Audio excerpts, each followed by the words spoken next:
CNN's Jade Garcia has an introduction. Like move quicker, maybe to like move wide. Her world went silent when she was 6 years old. Pass left, pass right, like those kinds of things. Shoot. Around the same time she lost her hearing, Kate Ward fell in love with playing soccer. She says the timing was no coincidence, as soccer became her language of choice. How has soccer helped you express yourself, maybe in a way that verbal communication and language couldn't? Soccer has always been my escape. Like, it's always been the place I can be completely and totally me, because my teammates don't care if I can't hear them, right? As long as I can pass the ball to them and I can make good plays, I'm seen as one of them. And it was never about my disability, it was always about my ability. Using a cochlear implant, she continued to live in what she calls the hearing world. I went to speech therapists growing up. A lot of my teammates did, so most of us, speak, whether it's with impediment, without impediment. A lot of us sign as well. Ward joined the U.S. Women's Deaf National Team 14 years ago, earning 30 international caps and eventually becoming the team's co-captain, helping them to an all-time record of 37 wins and only one draw. In nearly 20 years of competing, the team has never lost a match. When I first took the team, I said, what are the things I can help you with? And they said, primarily awareness. We're the greatest team you've never heard of. Head coach Amy Griffin knows what it's like to be underestimated. She was on the U.S. Women's National Team in 1991 when they won the first ever FIFA Women's World Cup. At that time, few people in the country even knew they existed. There is a lot of pressure on this team. There are problems you cannot solve if you are deaf, the same way you would solve it playing on a hearing team.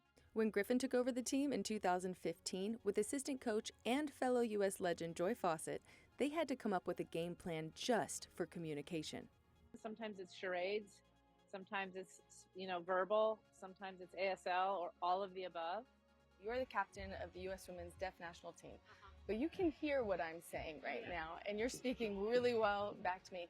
Can you explain what the criteria is for being on the Deaf National Team? So there's a rule within the International Deaf Soccer where everybody has to have a certain level of hearing loss, and so that also means we all have to take out our hearing devices. Some of these players have fought their whole lives to fit into a world with sound. But to play on this team, they surrender to a field of silence.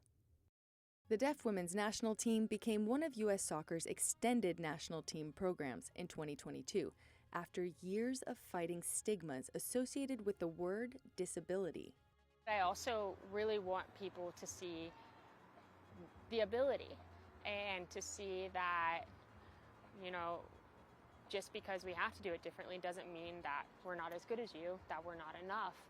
I sometimes feel I've had to work twice as hard to be seen as intelligent, as hardworking, as capable, that I hope that stigma eventually goes away. Lack of funding for interpreters and curriculum to educate coaches makes it difficult for deaf and hard of hearing players to play on hearing teams. Ward and Griffin believe this team can break those barriers. I hope this team continues to show the world what it's like to wear the crest of U.S. Soccer and represent their country, represent the deaf and hard of hearing community, as well as women across the world. Winning is what this team does best. Ward says it's about so much more. Yeah, we do really well on the field. We've been very successful, but for us, we realized that we have a platform.